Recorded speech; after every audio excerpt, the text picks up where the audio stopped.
우리에게 주신 하나님의 말씀은 시편 78편 1절에서 7절까지의 말씀입니다. 제가 가지고 있는 성경으로는 구약 성경 859페이지 정도에 있습니다. 저와 여러분도 한 절씩 교독하시겠습니다. 내 백성이여 내 율법을 들으며 내 입의 말에 귀를 기울일지어다.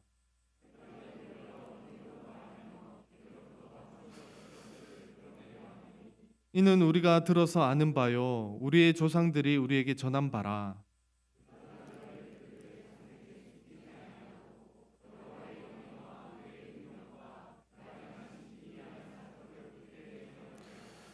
여호와께서 증거를 야곱에게 세우시며 법도를 이스라엘에게 정하시고 우리 조상들에게 명령하사 그들의 자손에게 알리라 하셨으니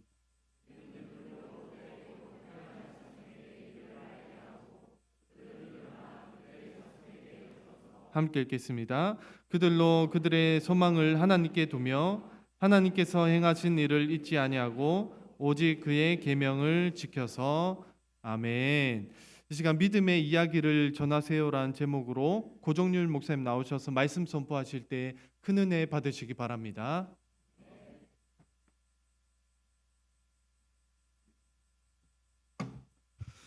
여러분 이렇게 뵙게 되어 반갑습니다. 저는 지금 소개해 주신 대로 파이디온 선교회 어린아이들 또 고등학교까지 그리고 이제 교사들 부모님들을 섬기는 그런 곳입니다. 어린아이 찬양도 만들고 제가 대학 1학년 되던 해에 이제 처음 파이디온에 들어가서 저보다 4년 선배인 선배님들이 이제 학교 동아리로 이렇게 만든 건데 지금까지 46년 있었습니다. 제가 65입니다. 이래봬도 이제 내년 후년에 이제 은퇴하려고 합니다. 나는 하나님을 예배하는 예배자입니다. 이런 노래도 우리가 만들었고요. 그다음에 축복합니다. 주님의 이름으로 이것도 저희가 만든 아이들을 위한 노래인데 지금은 어른들이 더 많이 부르기도 합니다. 이 교회에 있는 송규진 전도사님이 오랫동안 우리랑 사역을 하고 있는데 설교를 얘기를 해서 뭘 하면 좋겠냐고 물었더니 길게 그 교육에 대한 것만 이렇게 적어 보내왔어요. 그래서 저는 맨날 하는 게 그거라서 딴 얘기를 하고 싶었는데 할 수 없이 또 교육에 대한 이야기를 여러분과 함께 나눠야 될 것 같습니다. 그래서 또 기회가 있나 하고 목사님께도 말씀드렸더니 저보고 하시는 말씀이 목사님은 가는 데마다 얘기하는 거지만 우리 성도들은 처음 듣는 거기 때문에 하여간 그렇게 말씀을 하시고 본인은 어디 가셨어요 지금? 오늘 읽은 이 시편 78편 1절에서 7절까지를 아이들도 읽을 수 있는 쉬운 성경에는 어떻게 번역이 되어 있나 우리 한번 같이 읽어보겠습니다. 한번 띄워주시겠습니까? 자, 같이 읽겠습니다. 시작. 내 백성들이여 내 가르침에 귀를 기울이십시오. 내가 하는 말에 귀 기울이십시오. 내가 비유로 말하겠습니다. 옛적 일들, 비밀스러운 일들을 이야기해 드리겠습니다. 우리는 이 이야기들을 들어서 이미 알고 있습니다. 그것은 우리 조상들이 우리에게 전해 주었기 때문입니다. 우리도 우리 자녀들에게 이것을 말해 줄 것입니다. 여호와의 찬양 받으실 만한 행동들과 그가 행하신 능력과 기적들을 우리의 자손들에게 알릴 것입니다. 여호와는 야곱을 위해 증거를 세우시고 이스라엘 안에 법규를 만드셨습니다. 그리고 우리 조상들에게 그것을 자녀들에게 가르치라고 명령하셨습니다. 이렇게 하신 것은 그 자녀들이 그것을 배우고 다시 그들의 자손들에게 가르쳐 대대로 전하기 위해서였습니다. 그러면 그들은 모두 하나님을 믿고 의지할 것이고 하나님께서 를 잊지 않을 것이며 그분의 명령을 지킬 것입니다. 아멘. 훨씬 쉽죠. 예, 그리고 좋지요. 사실 그 7절이 그 마침표로 끝나는 구절인데 우리 개역개정은 연결로 이렇게 번역을 해서 예, 조금 이게 의미가 좀 덜 살기도 합니다. 번역이 틀렸다는 뜻이 아니고 아이들을 신앙으로 키워야 할까요? 어떻게 생각하십니까? 우리나라는 그 유교 전통 사회죠. 뭐 많이 이렇게 벗어났다 해도 아직도 굉장히 많은 영역에서 유교적 전통이 있습니다. 특별히 이제 우리 조선이 받아들였던 주자학, 성리학은 명분도 중요하고 또 관습도 중요하고 그래서 뭐 관료사회건 관료사회가 아니건 우리는 굉장히 계급적이고 또 관습적인 요소가 굉장히 강합니다. 잔 맨슨이라는 그 유튜버가 온라인 그 소설을 써서 인기를 끌었던 사람인데 그분이 지난해 12월에 유튜브에 올린 세상에서 가장 우울한 나라라는 40분짜리 영상이 있습니다. 그 한국을 방문했는데 한국이 제일 우울하다는 거죠. 근데 굉장히 중요한 몇 가지를 그분이 거기서 발견은 했어요. 그러나 이제 처방이 조금 이제 아쉽긴 했는데 좋은 처방을 내렸는데 조금 막연해서. 근데 그분의 이야기를 이제 제가 듣고 정리하면서 이거는 우리가 좀 생각을 해봐야겠다 하는 것이 있는데 우리나라는 입신양명, 그분이 입신양면을 얘기한 건 아니고 우리가 다 아니까 몸을 세우고 이름을 널리 드러내는, 한마디로 얘기하면 잘되고 출세하는 거죠. 입신양명이라는 그 전통적인 자녀 양육의 목표가 있었습니다. 제가 초등학교를 다니던 1960년대에는 초등학교 졸업식에서 빛나는 졸업장을 타신 언니께 뭐 이렇게 노래를 부르면 유독 울던 그 여학생들이 많았어요. 왜냐하면 중학교를 못 가니까. 못 간 이유는 가난하니까 오빠도 다녀야 되고 또 자녀들은 꽤 많이 낳던 시절이라서 야, 너 오빠 둘에 네 남동생 둘 중학교 그때는 돈을 내야 될 때니까 너는 그래서 집에서 농사일이나 해라. 이제 그런 그 슬픔이 많은 아이들이 많았습니다. 근데 여러분 지금 생각해 보면 자기가 오빠를 위해서 희생해요. 남동생을 위해서 희생해요. 이게 얼마나 훌륭한 일입니까? 박수를 받아야 될 일이에요. 그리고 말끝마다 부모님들이 얘야 미안하다 이렇게 해야 되는 일들이에요. 그런데 우리의 전통적인 유교 문화는 이렇게 뒤로 처진 사람이 수치를 느끼는 문화입니다. 그 자매는 시집 갈 때까지 동네에서 당분간 한 2, 3년은 어른 보기에도 고개 들기도 싫었던, 미안했던, 부모들도 자기가 낳아놓고는 저것이 괜히 딸로 태어나서 학교도 못 간다고 핀잔이나 주고, 그리고 공부나 잘했으면 뭐 핀잔이나 주고, 그러니까 그 희생이 박수를 못 받았어요. 오직 박수를 받는 대상은 이름이 나고 자기를 알리는 사람이 박수를 받는 문화입니다. 지금까지도 그렇습니다. 지금까지도 우리는 이 치열한 경쟁 사회 속에서 우리 아이들이 이렇게 자라갑니다. 교토 국제고등학교가 그 고시엔에서 우승했는데 일본에서 살다 오신 분은 더 잘 아시겠지만 91년도인가 제가 여름 사역 때문에 일본 갔다가 휴가를 얻어서 한 일주일 일본에 있을 수 있었는데 그 오사카에서 효구현이라고 그러지만 실제는 오사카죠. 오사카 메트로폴리탄 안에 있는 건데 한 닷새를 매일 고시엔 경기에 갔던 것 같아요. 그때도 놀랐지만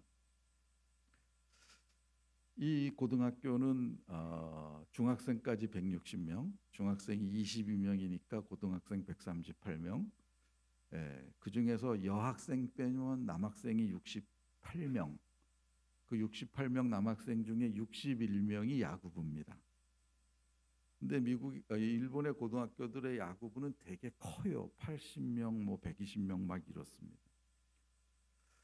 그리고 주전 18명은 그 고시에는 18명 딱 주전만 더가웃에 들어갈 수 있습니다. 그리고 뒤에 백넘버도 지정이 돼 있어요. 피처 1번, 캐처 2번 이런 식으로. 그래서 18번까지. 그래서 걔네는 이렇게 재봉질로 그 백넘버를 붙이는데 엔트리에서 빠지면 그거 떼어서 다른 사람 들어오는 뒤에다 붙여야지 돼요. 그리고 경기가 시작이 되면 경기장 안에는 심판과 선수만 들어갈 수 있습니다. 감독, 코치도 못 들어가고 작전 지시도 선수를 내보내서 선수들을 불러 모아서 지시를 합니다. 굉장히 빨리 진행이 되고 1시간 반, 1시간 40분이면 게임이 끝납니다. 거의 보편적으로는. 그리고 이번에도 오심이 많이 나왔는데 오심이든 오심이 아니든 심판이 한번 딱 선언하면 컴플레인이든 번복이든 없습니다. 그리고 선수들은 그 운동장 안에서는 걸어 다니면 안 됩니다. 뛰어다녀야 돼요. 굉장히 엄합니다. 시작과 끝에 둘이 모여서 인사 꾹뻑하고 끝까지 예의를 차리는 그런 것인데 이 학교가 이제 한국계 학교니까 뭐 한국 노래가 울려 퍼졌다. 좀 아쉽죠. 언론이 이렇게 조금 자극적인 거 위주로 이렇게 말초적인 거 위주로만 보도를 하는데 그 18명의 엔트리는 모두 일본 애들입니다. 61명의 야구 선수 중에 3명만 일본 국적이 아니고 나머지는 다 일본 애들이에요. 제 질문은 뭐냐면 걔네들이 거기 왜 왔을까요? 그 학교에 야구하러 온 거지. 아마 일본 다른 주변에 좋은 고등학교에서 자기들을 데려가려고 그랬으면 그 학교를 갔을 겁니다. 근데 야구는 하고 싶은데 갈 데가 없는 거예요. 근데 이 학교를 지원했더니 자기가 용케 됐어요. 그래서 야구하고 싶어서 온 겁니다. 그 야구장 60m 되는 운동장에서 그 땀 흘려가며 고시엔에서 우승을 했다. 일본은 사실은 동경대 교토가 붙어가지고 큰 이슈였는데 왜냐하면 교토가 수도였던 데인데 막부 시대에 에도로 동경으로 수도가 옮겨졌잖아요. 약간 앙숙 기질이 있고 교토는 교토대로 대동단결하고 도쿄는 도쿄대로 대동단결하고. 그러면 이 학교에서 야구를 하면 그러면 일본 프로야구에 진출을 하는가? 천만의 말씀. 일본 프로야구는 12개 팀밖에 되지 않고 4,000개 고등학교를 줄여서 3,000개라고만 할 때 야구 선수 평균을 80명으로 잡는데 3,000개 학교에 80명 야구 선수면 38이 24, 24만 명이 야구 선수입니다. 그걸 3개 학년으로 나누면 8만 명의 야구 선수가 한 해에 졸업해요. 그 8만 명 중에 프로야구 구단에 들어갈 수 있다. 이건 하늘의 별 따기입니다. 이 학교도 올해 우승했지만 이번 연말에 프로야구 구단에 한 명이나 들어갈까 말까 할 거예요. 그것도 맨 처음에 마이너리그 계약을 해서. 그럼 얘네들이 왜 옵니까? 이 조선계 학교, 그러니까 한국계 학교에 뭐 하러 왔을까요? 야구하러 왔어요. 그 야구가 하고 싶어서. 같은 일본인이 한국말로 교가 부른다고 핀잔을 안 들었겠어요? 그래도 하고 싶은 걸 한 것입니다. 그러니까 보도를 하려면 일본도 거기에 초점이 맞춰져 있는데 한국에서 보도를 하려면 그 보도를 해야죠. 그 보도를. 그러니까 어떻게 생각해 보면 일본은 교육이 성공한 나라입니다. 우리보다. 우리나라는 야구를 하든 축구를 하든 배드민턴을 하든 뭘 하든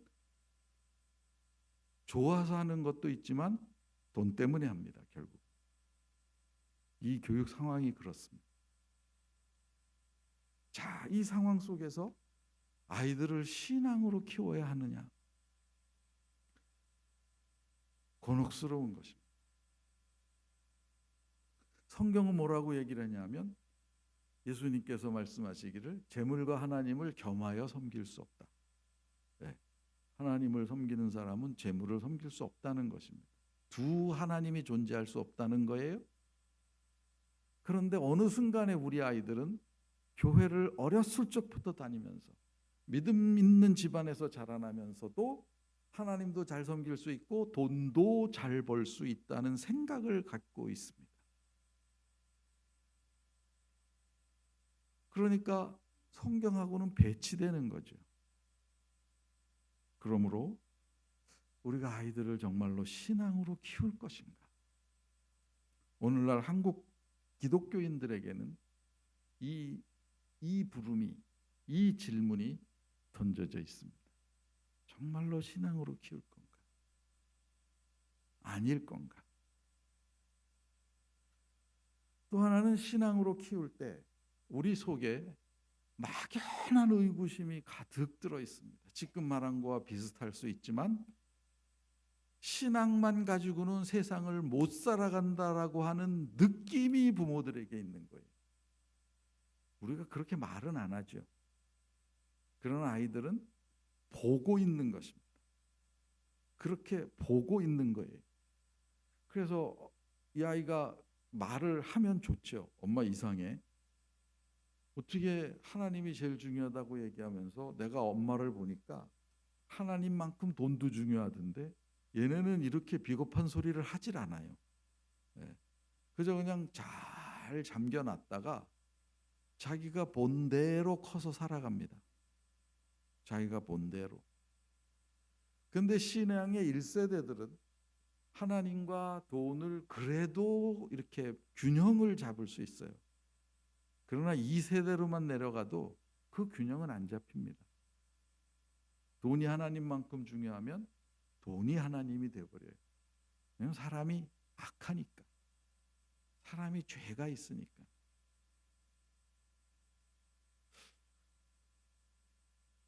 검사들은 죄 지은 사람들을 벌함으로 사회를 정화시킨다고 믿습니다.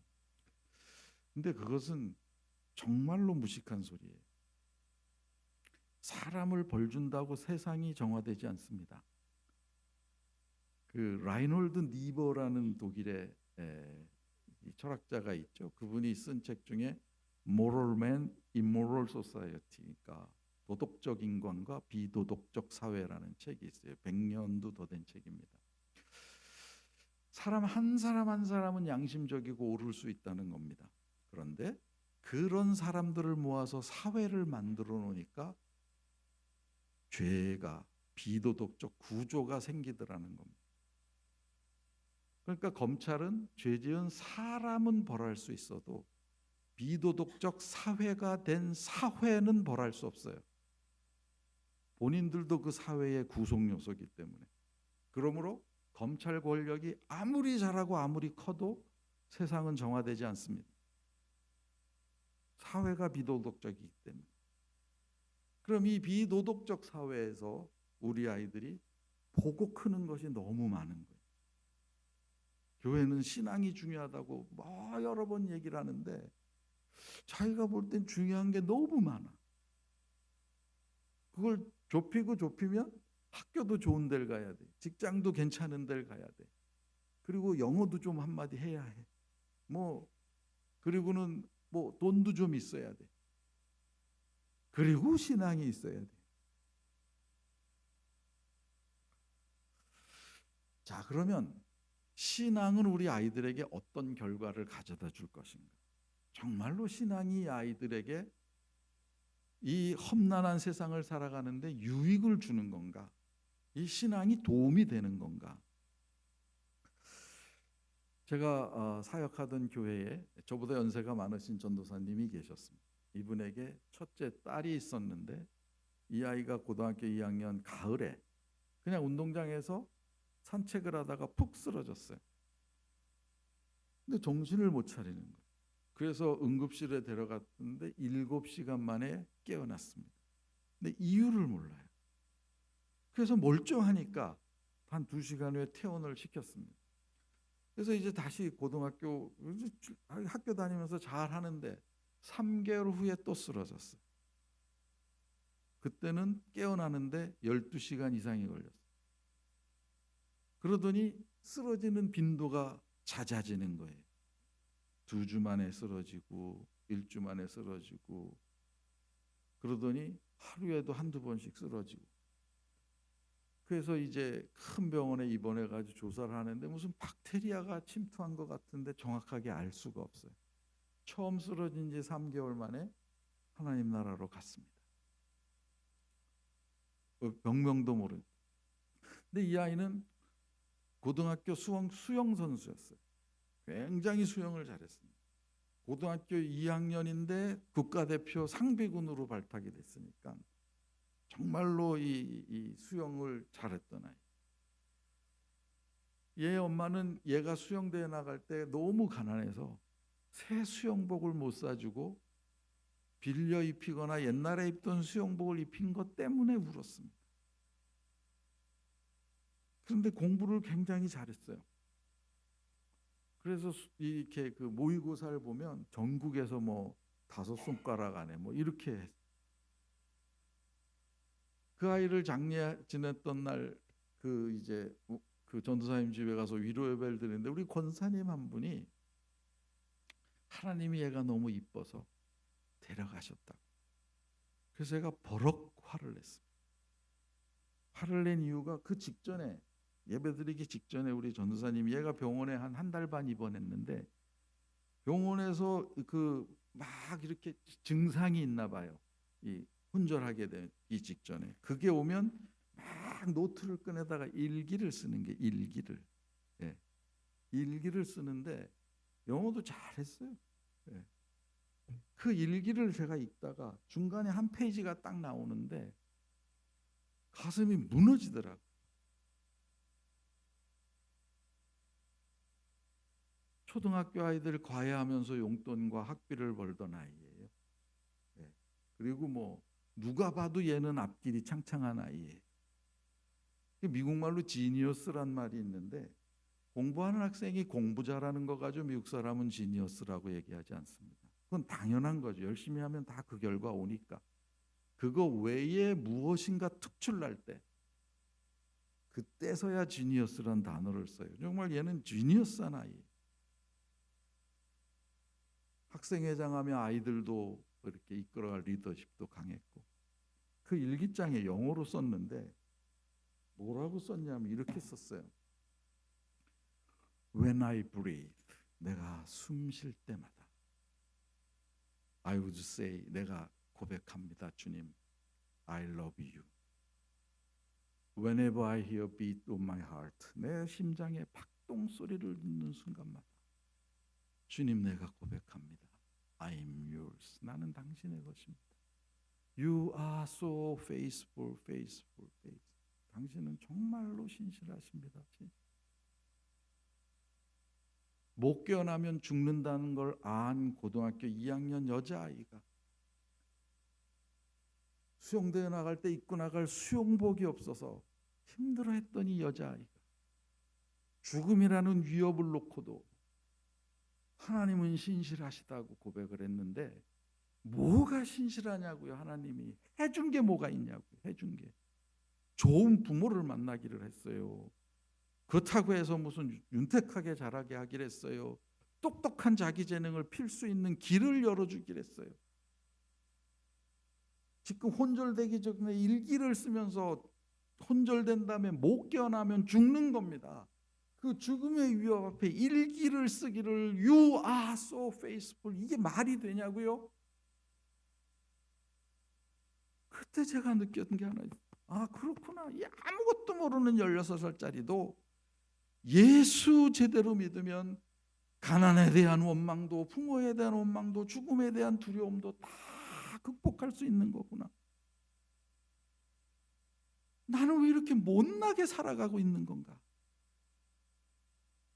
나는 왜 이렇게 비천하게 살아가고 있는 건가? 아이들에게 진정한 신앙이 있으면 하나님이 자기를 부르신 모습이 무엇이든, 부르신 자리가 무엇이든, 하라고 하신 일이 무엇이든 아이들은 당당할 수 있고 자신감 있을 수 있고, 마치 한국 학교에 야구하러 찾아가는 일본 애들처럼 자기의 목적을 향해서, 자기의 모습을 향해서 매진할 수 있는 아이들이 반드시 될 수 있습니다. 그런데 우리가 그것을 의심하는 거예요. 애들이 의심하기 이전에 이미 부모가 의심하는 것입니다. 하나님의 부르심에는 후회하심이 없네. 아까 그 노래 불렀습니다. 하나님의 부르심에는 실수하심이 없네. 작은 나를 부르신 거에도 잘못됨이 없네. 하나님은 우리를 여기까지, 우리에게 아이들을 주시고 믿음으로 키우라고 하면서 허락하신 이 모든 믿음을 갖게 하신 일들 속에 내 자리가 무엇이든 상관없이 너를 부른 그 자리를 나는 후회하지 않아. 나는 실수가 없었어. 나는 너희를 부정하지 않아. 하나님은 그렇게 말씀하시는데 우리는 우리가 있는 자리를 부정합니다. 우리가 그때 시험에 실수 안 했으면 그 자리 아니라 지금 좋은 자리가 있을 텐데 우리가 하나님이 허락하신 자리를 부정하는 삶을 살아갑니다. 그리고 아이들에게는 너희들 인생은 이런 헤매는 인생이 아니라, 부정하는 인생이 아니라 행복한 인생이 되기를 바란다. 그러나 아이들이 보는 것은 부모님이 실수를 하고 후회하고 있는, 부정하고 있는 그 모습을 볼 뿐입니다. 정말로 아이들을 신앙으로 키워야 할까요? 네, 그래야 합니다.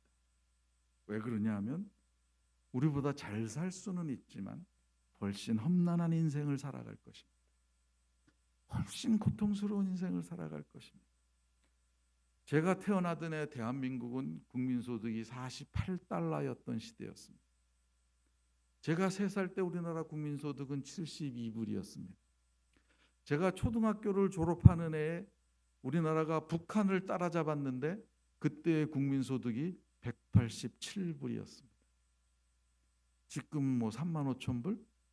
얼마든 간에 저는 나라와 삶에 대해서 조그만한 불만이 없어요. 조금씩 차이는 있었지만 살아오는 60평생 동안 우리나라는 잘못된 적이 없어요. 계속 잘 살기만 했어요. 제가 태어났던 시골 동네 가보면 이거 시골 맞나? 그럴 정도예요. 중학교 2학년 때 전기가 들어오고 우리 외갓집에 포장은 고등학교 1학년 때 됐습니다. 신장로 포장이. 아무 불만이 없어요. 얼마나 잘 살게 됐습니다. 근데 얼마나 행복을 느끼나요? 얼마나 즐거우십니까?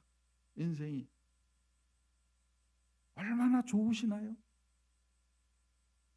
그때랑은 비교할 수 없이 잘 살게 됐어요. 근데 왜 우리 인생이 이렇게 행복하지 않습니까? 그 아이들이 하나님이 자기에게 살게 하신 삶을 넉넉하게 감당할 수 있는 아이들이 되도록 하기 위해서, 자기의 정체성이 선명하고 자기에게 주신 은사가 선명하고 자기에게 살도록 하신 삶의 방법이 선명하도록 하기 위해서 우리가 해야 할 일들이 몇 가지 성경에 있습니다. 첫 번째는 우리는 이야기를 들려주는 스토리텔러입니다. 우리들에게도 신앙 이야기를 전해주신 부모님들이 계셨습니다. 우리에게도 하나님의 이야기를 들려준 주일학교 선생님이 있었고, 우리에게도 복음을 전해준 이웃이 있었고 친구가 있었습니다.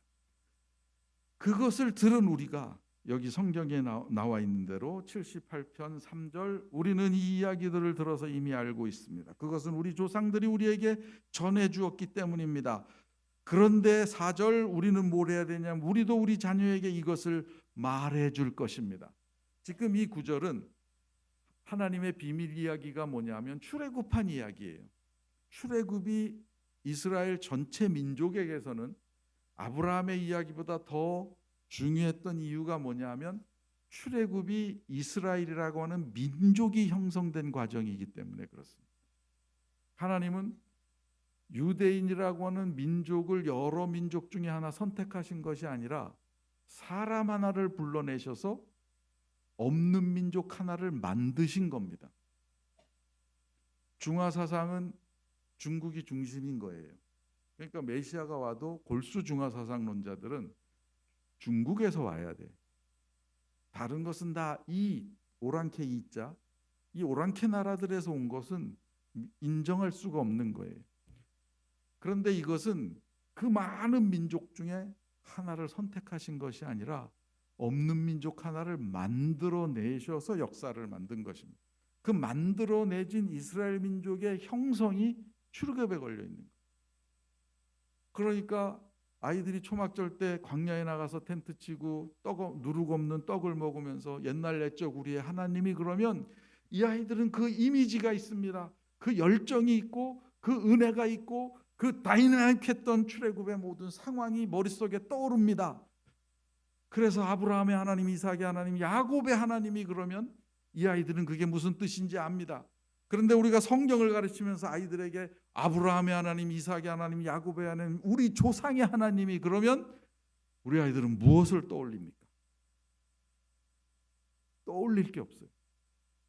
스토리가 없었기 때문입니다.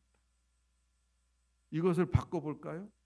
할아버지의 하나님, 할머니의 하나님, 엄마의 하나님, 아빠의 하나님이 라고 말할 때 아이들은 하나님이 누구신지 떠올리기 시작을 하는 거예요. 그러면 우리가 우리 아이들에게 아빠의 하나님, 엄마의 하나님, 할머니의 하나님, 할아버지의 하나님이란 얘기를, 그분이 우리에게 하셨던 일을 얼마나 얘기를 했을까요? 숙제했냐? 기말고사 언제야?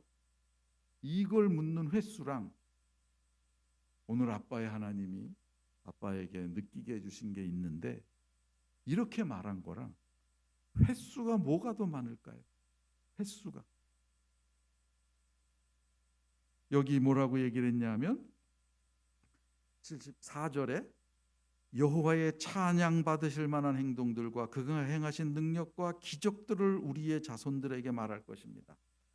하나님이 우리 아이의 아버지인 나에게 행하셨던 기적과 같은 일, 찬양 받으실 만한 행동, 그리고 베푸신 능력을 아이들에게 전달해주는 스토리텔러로 하나님은 우리를 세우셨습니다.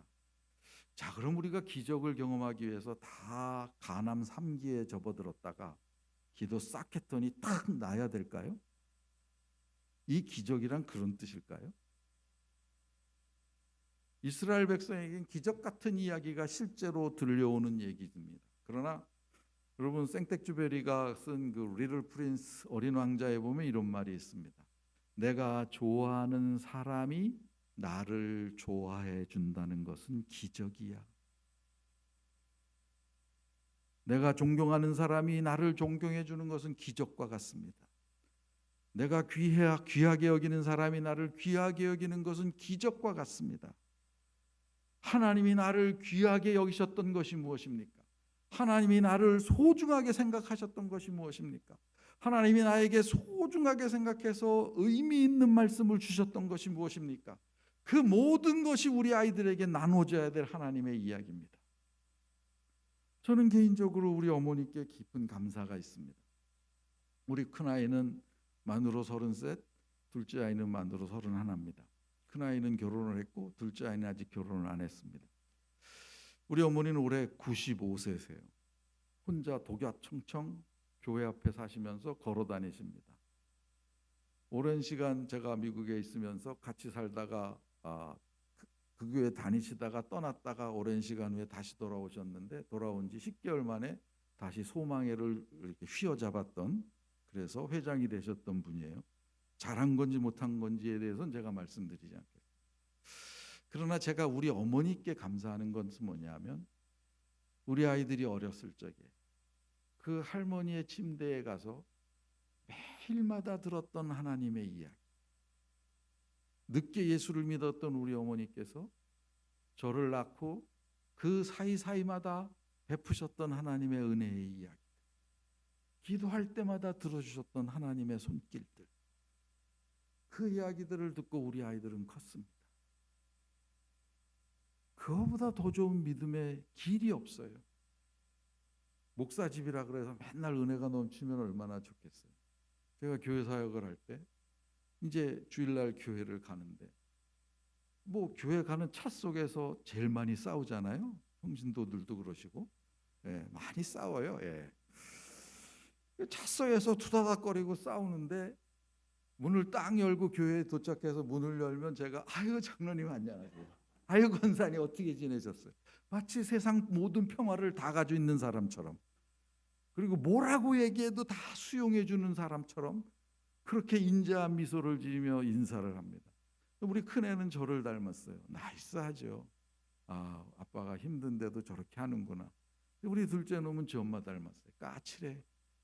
근데 그놈이 뒤에서 볼 땐 저 인간이 저게 인간 맞아. 예? 완전 이중인격인 거지. 예. 그렇게 차 몰고 올 때 승질 내더니 어느 순간에 그 표정은 어디 가고는 아유 권사님 이러고 앉아 있으니 걔가 아직 예수 믿는 것은 주님이 살아계신 증거입니다. 그래서 저를 보고 믿는 건 아니에요. 네. 근데 우리 다 이렇게 살죠. 네. 다 이렇게 살아요. 그러나 그래도 제가 만일 실패하지 않은 것이 있다면 하나님의 이야기를, 아빠의 하나님이 어떠셨는지 조금이라도 말할 수 있는 기회가 있었다는 것입니다. 여러분은 남의 간증을 듣고 그렇게 감동을 받으시면서 아이들에게는 왜 여러분의 이야기를 하시지 않습니까? 사업하면서 안 되는 일, 고통스러운 일, 심지어는요 이런 얘기해도 돼요. 아니 이 남편이 이 인간이 연말에 보너스 받았다고 오늘 갑자기 다 쓰라는 거야. 제법 많아. 딱 보니까 액수가 평소에 사고 싶던 무슨 코트 딱 살 돈이야. 아, 이 인간 변심하기 전에 빨리 사야지. 그 순간 머릿속에 탁 떠오르는 생각, 11조를 떼야 되나? 아, 이거 딱 모자라겠는데. 그래서 중학교 1학년인 딸에게 야, 엄마가 고민이 있다. 요거 11조 떼면 못 사는데 어떻게 해야 되냐? 딸은 엄마 하고 싶은 대로 해. 틀림없이 100% 그렇게 얘기해, 애들이. 근데 그 말이 더 결정 내리기 어려워. 예. 그래서 못 샀어요, 그 주에. 주일날 와서 자기가 맡은 고등학교 1학년 반 애들한테 야, 이거 어떻게 해야 되냐, 내가. 그랬더니 고1 애가 딱 얘기를 해요. 남편에게 얘기하세요. 11조 떼니까 모자란다고. 그럼 주실 거예요. 왜 우리가 가르치는 아이들하고는 그런 얘기 나누면 안 되나요? 신앙은 날마다 선택이고 날마다 갈등입니다. 쉬운 게 하나도 없어요. 다 번민이 일어나요. 그럼 아이들은 예수 믿으면 뭐든지 잘 된다고 배우면 10중 8구 대학 이후부터 나가 떨어집니다. 여기 중직자님들 계시면 여러분 키우는 아이들이 지금 어떻게 신앙생활하고 있나요? 뭘 우리가 잘못 키웠길래 애들이 신앙생활을 못하나요? 잘못한 거 없어요. 근데 잘못한 게 하나 있다면 예수 믿으면 다 된다고 말한 거예요. 근데 자기 눈에 보니까 엄마 아빠도 안 되고 안 되는 게 수두룩해. 예수 믿는다고 뭐든지 잘 되지도 않아. 그렇게 가르치시면 안 되죠. 그럼. 야, 예수 믿는데 우리 아빠는 날마다 고민이구나. 그냥 날마다 고민이구나. 월급은 얼마 올려야 되는지 고민이고 이거를 갖다가 딴 집은 5천 원에 파는데 나는 5,500원에 팔아야 되나를 고민하고 날마다 고민이구나. 그걸 보여주셔요. 그게 스토리입니다. 다른 게 큰 스토리가 아니에요. 그 스토리를 할 때 5절에 이런 말씀이 있죠. 여호와는 야곱을 위해 증거를 세우시. 이게 사실은 증거를 세운다는 게 이게 그 영어 성경을 보면 그냥 율법을 주시고 율법을 약속하시고 또는 율법을 명령하시고, 이게 더 좋겠네요. 율법을 명령하시고 그거예요. 그냥 야곱을 위해 율법을 명령하시고 이스라엘 안에 법규를 만드셨습니다. 하나님의 말씀을 주셨다 이 말이죠. 그 스토리 안에 말씀 때문에 번민하고 고민하고 스트러글하는 우리의 모습을 보여야 해요. 그 이유가 왜 그러냐면 저는 아이들을 잘 키우고 싶었습니다. 교육을 할 사람이고 46년 동안 한우물만 팠습니다. 우리 사무실에 지금 50명의 풀타임이 일하는데 최근에 만들어낸 공과를 만드는 비용만 34억이 들었습니다. 그만큼 나름 규모가 있어요. 근데 그걸 할 내가 애를 못 키우면 이게 도대체 다 뭐 시쳇말로 만사 도루묵이 되는 거죠. 잘 키우고 싶었어요. 근데 성경에 보면 애들을 어떻게 키우라는 구체적인 디테일이 없어요, 별로. 이게 두리뭉실하게 훌륭한 말만 있지 딱딱딱딱 이렇게 하라 뭐 이런 거 없어요. 근데 물론 그 훌륭한 말에서 유추를 해내야 되지만 그런데 결혼하자마자 딱 하나 걸린 게 나왔습니다. 그게 뭐냐면 아비들아 내 자녀를 노엽게 하지 말려. 이 노엽게라는 것은 쓴 뿌리가 생기지 않게 하라 그런 뜻으로 이해하시면 쉬워요. 그 다음 구절이 뭐냐면 자녀들아 내 부모를 공경하라 그리하면 내가 땅에서 잘되고 장수하리라. 당시에는 평균 생명이 짧으니까 장수하는 게 축복이에요. 그런데 잘되고라는 이 단어가 아주 매력적인 단어. 지금 우리가 생각하는 잘되고예요. 돈도 벌고 사회에서도 잘되고 믿음도 좋고 이건 잘되고야. 그 말이 탁 나온 거예요. 그러니까 요거다. 그런데 조건이 하나 있는데 뭐냐면 내 부모를 공경하라. 그리하면 결과 구절이에요. 그래서 저는 우리 아이들에게 부모를 공경하는 강조를 했습니다. 저도 우리 어머니 장모님께 충성을 다했어요. 최선을 다했어요. 분명히 성경에 그렇게 되어 있으니까. 저는 아이들을 여러분하고 좀 다르게 키웠습니다. 여러분도 그렇게 키우시는 분도 계실 수 있어요. 중3 때 중3이 되면 첫째 아이, 뭐 둘째 아이는 둘째 아이 중3 때 불러다가 이 시간 이후부터는 성적표 안 보여줘도 돼.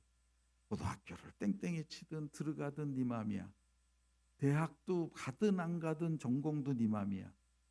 그러나 대학을 간 다음에는 학비도 안 도와줘. 그건 저희 집의 그 고난이 양이라는 저의 교육 방법이었는데 그렇게 아이들을 키웠어요.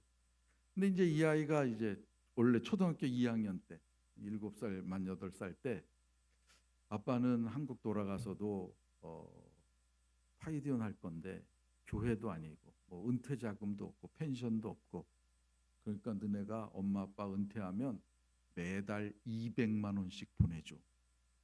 그랬더니 그 소중한 일을 하는데 엄마 아빠가 그렇게 가난하냐고 눈물을 쏟으면서 우린 서약서가 있어요. 거기다 사인했어 애들이 이렇게. 예. 그 사인했어요. 그걸 가지고 있죠. 근데 이제 우리 큰애는 절 닮아서 나이스해요. 그러니까 그걸 지키려고 노력을 했는데 우리 둘째 놈은 고등학교 졸업할 때까지 그걸 갱신하자고 너무 세다고 예. 하여간 그랬는데 그래서 우리 아이들이 하여간 대학을 졸업하고 직장을 가졌습니다. 직장을 갖고 한 4, 5년 각각 일하다가 큰애는 한 2년 빠르고 둘째는 항상 2년 늦게 그렇게 됐는데 딱 그만둬요. 그러더니 MBA 대학원을 갔어요. 그래서 졸업하더니 회사에 취직을 했습니다. 왜 그러는지 제가 몰랐어요. 근데 한 6, 7년 전에 이제 우리 그 조카들끼리 우리 식구들이 모이고 여행을 같이 갔는데 조카들 한 7, 8명이 같이 모이는 밤이 있었나 봐요. 걔네들이 자기 삶을 다 쉐어하다가 우리 애들은 그 부담이 있는 거예요. 매달 200만 원씩 부모님을 줘야 된다는. 그 조카 중에 제일 장조카 애가 몇 달 지난 다음에 자기 엄마를 통해서 우리한테 얘기를 하더라고요. 여전히 부담을 느낀다고. 그래서 뭔가 할 것 같다고. 그러더니 그 다음에 딱 그 직장 괜찮았어요. 딱 그만두고 이제 MBA를 가더니 어떤 회사에 취직을 했어요. 그리고 제가 2년 후에 그만둘 텐데 이번 여름에 우리 큰아이가 2년 후에 매달 200만 원씩 엄마 통장에 넣어줄게. 네, 잘 키웠죠? 근데 제가 강조하고 싶은 건 난 우리 아이들에게 그 돈 받을 생각이 추호도 없어요. 그렇게 키운 이유는 부모를 공경하면 땅에서 잘되고 장수하다고 성경에 말씀하고 있기 때문에 내가 성경을 진리라고 믿고 진리가 그 얘기를 했다면 그 얘기가 이루어질 줄을 믿어야 되는 거예요. 근데 안 믿는 것입니다. 저는 가난한 집에서 태어나서 신학대학원을 졸업하고 미국 가서도 신학대학원에서 공부하고 학위 받았어요. 돈 벌 일이 저에게는 없습니다.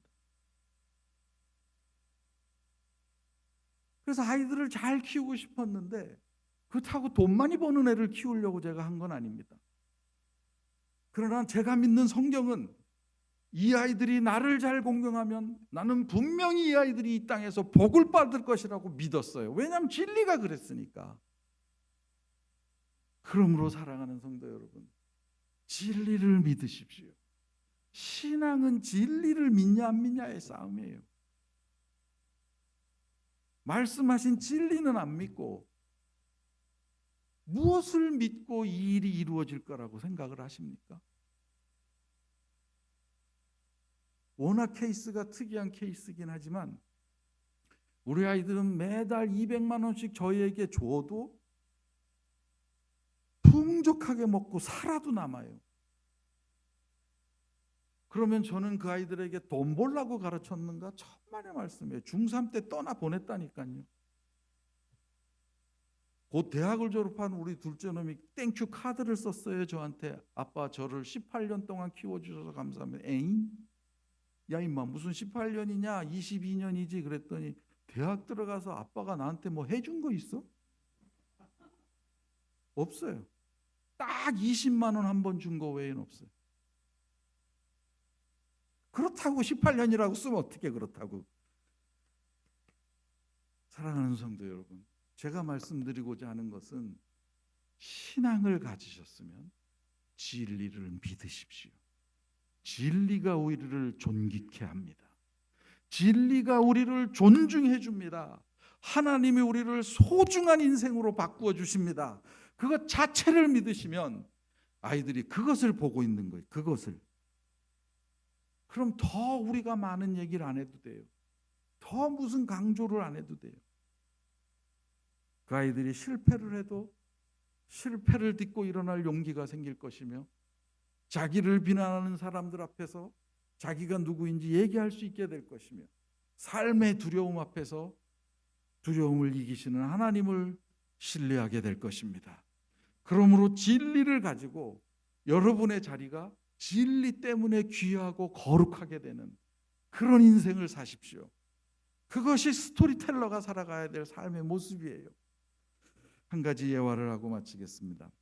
제가 대학 시절부터 다녔던, 그래서 거기에서 대학을 졸업하고 신대원을 졸업하고 사역을 시작하고 결혼을 하고 그랬던 교회는 안수집사가 되려면 서리집사 7년이 있으면 안수집사가 됩니다. 근데 어느 해 딱 보니까 우리 교회 사찰 집사님이 안수집사 후보가 될 기한이 된 거예요. 근데 이분이 고사를 하셔서 한 2, 3년 지나가다가 그걸 담임 목사님이 아시게 된 거예요. 자꾸 빼고 있다는 걸. 그래서 이제 그때 제가 행정을 하고 있었을 때인데 이거 넣으라고 그래서 이제 넣었어요. 담임 목사님보다 우리 사찰 집사님이 1살 연세가 위셨습니다. 그래서 우리 담임 목사님은 그분을 늘 형님이라고 불렀습니다. 선거에 됐는데 3분의 1을 얻으셨어요. 그래서 안수 집사님이 되셨어요. 그것까지는 괜찮아요. 그런데 그 교회 내규는 안수 집사로 무흠 5년이면 장로 후보가 돼요. 사찰 장로님, 이건 좀 어색하잖아요. 근데 어쨌든 투표에 붙여야 되는데 이때는 담임 목사님이 미리 선을 그었어요. 꼭 하라고. 그래서 이분이 이제 후보가 됐고 후보가 한 20명쯤 됐어요. 그리고 한 100 몇십 표를 얻어야 3분의 2가 되던 시절이에요. 근데 이분이 4등으로 됐어요. 20명 중에 6명이 됐는데 그 후보들 중엔 장관이 2명 있었고 대통령 수석비서관이 2명 있었습니다. 삼성제일제당 그리고 현대의 그룹 회사 사장이 3명이 있었습니다. 그리고 뭐 대학 교수도 있었고 병원장도 있었고 많이 떨어졌죠. 제가 그분에게 동그라미 치면서 우리 교회 같은 교회에서 이런 사람이 장로되는 건 타의 모범이 될 일이다. 저는 이렇게 오만방자한 생각으로 동그라미를 쳤습니다. 이분은 초등학교 6학년 중퇴입니다. 학력이. 저의 의문은 저도 동그라미를 치긴 쳤지만 아니 강남 아줌마들이 왜 동그라미를 쳤지? 자기네 남편들은 다 떨어지는데 4등으로 됐다니까요. 무려 2,800표를 얻으셔가지고. 그리고 몇 달이 지났어요. 근데 담임 목사님 어느 날 설교를 하시는데 골로새서 거기 두기고라는 사람이 나오죠. 이 이름의 특성으로 봐서는 상놈이에요. 근데 와서 어떻게 바울을 만나가지고 회심을 하고 바울이 뭐라고 그러냐면 그는 나의 동역자여 나와 함께 된 종이라 이렇게 불러요. 그 목사님 뭐라 그러냐면 우리 사찰 장로님은 나와 함께 된 종이곤 거기 성경에 보면 He is my partner for ministry 사역을 위한 나의 동역자이고 나와 함께 된 그리스도의 종이다. 그렇게 돼 있어요. 나와 함께 된 주의 종입니다. 그분은 귀중하십니다. 그 말을 집어넣었어요. 그때야 내가 머리에 해마를 얻어맞은 것처럼 이런 오만방자한 생각을 하다니. 강남 아줌마들이 커피잔을 놓고 가면 툭 치면 이렇게 장의자 옆으로 떨어져요. 그거 다 닦아내시고 사찰 집사님 집이 지하에 있어서 그때 뭐 키카드 뭐 이런 거 없어요. 다 열쇠로 열 때라서 초등학교 1학년 애들이 와서 집사님 문 열어주세요. 그럼 밥 먹다가도 가서 문 열어주는 분. 근데 그 아줌마들이 왜 찍었는가? 제가 그 교회 처음 사역할 때 우리 유년부 교사 31명 중에 서울대 연대 2대 안 나온 사람은 저랑 서기 선생님이랑 율동 선생님 3명뿐이 없었습니다. 교사 31명 중에. 제가 그때 깨달은 것은 이 부잣집 만화님들의 눈에도 하나님의 사람은 눈에 보이는 거구나. 이 오만한 사람들 눈에도 신앙이 있으면 하나님의 사람이 눈에 보이는 거구나. 제가 그때 정리한 경구가 이겁니다. 어떤 사람은 거룩한 일을 개차반으로 만들어 놓은 사람이 있는 반면에 어떤 사람은 지저분한 일을 거룩하게 만드는 사람도 있고. 누가 사찰 집사 일을 소중하게 여기겠어요? 여러분은 어떤 부류의 분들이십니까? 여러분의 있는 자리, 여러분이 하시는 일, 여러분이 만나는 사람들과 여러분은 거룩한 자리를 만들어 가십니까? 아니면 그 좋은 자리를 망가뜨려가며 살아가고 계십니까? 아이들은 그것을 봅니다. 아이들은 그것을 봅니다. 그렇게 살려고 노력하는 이 스토리가 우리를 통해 전해질 때 아이들은 하나님의 사람으로 자라게 됩니다. 잠깐 기도하겠습니다. 하나님 우리 아버지 감사합니다. 귀하고 복된 교회입니다. 아름답고 귀한 교회입니다. 주님, 우리 부모님들을, 우리 믿음의 어머님들을, 믿음의 아버님들을 귀하게 세워 주시옵소서. 하나님을 이야기하는 사람들로 세워 주옵소서. 그래서 우리의 자손들이 여기서 자라갈 때 당당하고 멋있고 자기를 향하신 하나님의 사랑을 느끼며 이 세상 앞에 넉넉하게 설 수 있도록 주께서 도와주시옵소서. 예수님 이름으로 기도하옵나이다.